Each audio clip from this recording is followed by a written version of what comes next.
से अयोध्या में रामलला की मूर्ति स्थापना के दौरान प्रकट हुए साक्षात हनुमान जी। यह नजारा देख वहां खड़े सभी लोग धन्य धन्य हो गए, सभी के रोंगटे खड़े हो गए। आज की वीडियो में एक बहुत बड़े चमत्कार की जानकारी आपको देने वाले हैं, जो हाल ही में अयोध्या राम मंदिर में हुआ है।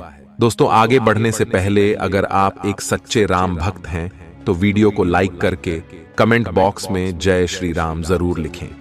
दोस्तों, ऐसा कहा जाता है जहां पर भी राम कथा होती है वहां पर जो सबसे पहले आते हैं और कथा समाप्त होने के बाद सबसे अंत में जाते हैं, वे हमारे प्रिय हनुमान जी होते हैं। यानी कि जब भी और जहां भी प्रभु श्री राम से जुड़ा कोई भी कार्यक्रम होता है वहां हनुमान जी जरूर होते हैं। अब आने वाली 22 जनवरी को इस देश का सबसे बड़ा दिन आने वाला है, जहां बरसों का संघर्ष रंग लाने वाला है और हमारे कार सेवकों का बलिदान हमें भव्य राम मंदिर के रूप में हमें देखने को मिल रहा है। ऐसे में आगामी 22 जनवरी को होने वाली प्राण प्रतिष्ठा से पहले अयोध्या में कई सारे चमत्कार देखने को मिल रहे हैं।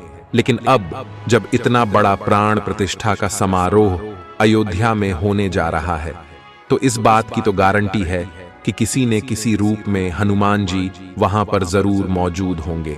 और वही एक बड़ा चमत्कार अब अचानक से अयोध्या में देखने को मिला है। 22 जनवरी को होने वाले बहुप्रतीक्षित कार्यक्रम से पहले अयोध्या में 7 दिन के वैदिक अनुष्ठान शुरू हो गए हैं। जैसे जैसे प्राण प्रतिष्ठा का दिन नजदीक आ रहा है, राम भक्तों का उत्सुकता बढ़ रहा है। करीब 500 साल बाद रामलला का गृह प्रवेश हुआ है। भारी सुरक्षा के बीच मूर्ति मंदिर परिसर में लाई गई। हनुमान गढ़ी के सामने सैकड़ों श्रद्धालु सड़क के दोनों तरफ खड़े रहे। भारी पुलिस बल और दर्जनों गाड़ियां मूर्ति वाले ट्रक के साथ चलती रहीं। मौके पर मौजूद श्रद्धालु इस मौके पर भावुक हो गए। जैसे ही मूर्ति को राम मंदिर में लाया गया, सभी लोग एक स्वर में घर पहुंच गए। प्रभु राम अपने आंगन में पहुंच गए, राम का जय घोष करने लगे। रामलला की मूर्ति को गर्भगृह में स्थापित किए जाने की प्रक्रिया चालू है। इसी बीच अरुण योगीराज ने जो 51 इंच की मूर्ति घड़ी है उसे मंदिर परिसर के अंदर लाया गया, जिसका वजन 150 से 200 किलो है। रामलला की मूर्ति को गर्भगृह में बने आसन पर रख दिया गया। कारीगरों ने मूर्ति को आसन पर खड़ा किया।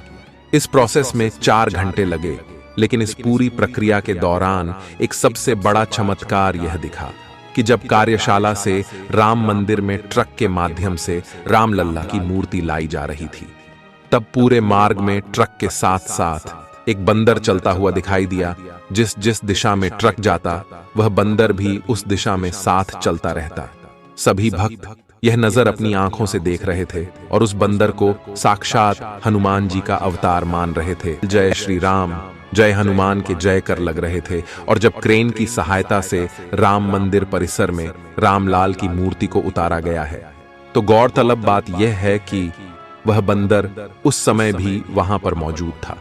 और जब सभी मजदूरों की सहायता से मूर्ति को गर्भगृह के अंदर खड़ा किया जा रहा था तो वह बंदर रामलला की उस मूर्ति को ऐसे निहार रहा था मानो साक्षात श्री हनुमान वहां उपस्थित हो।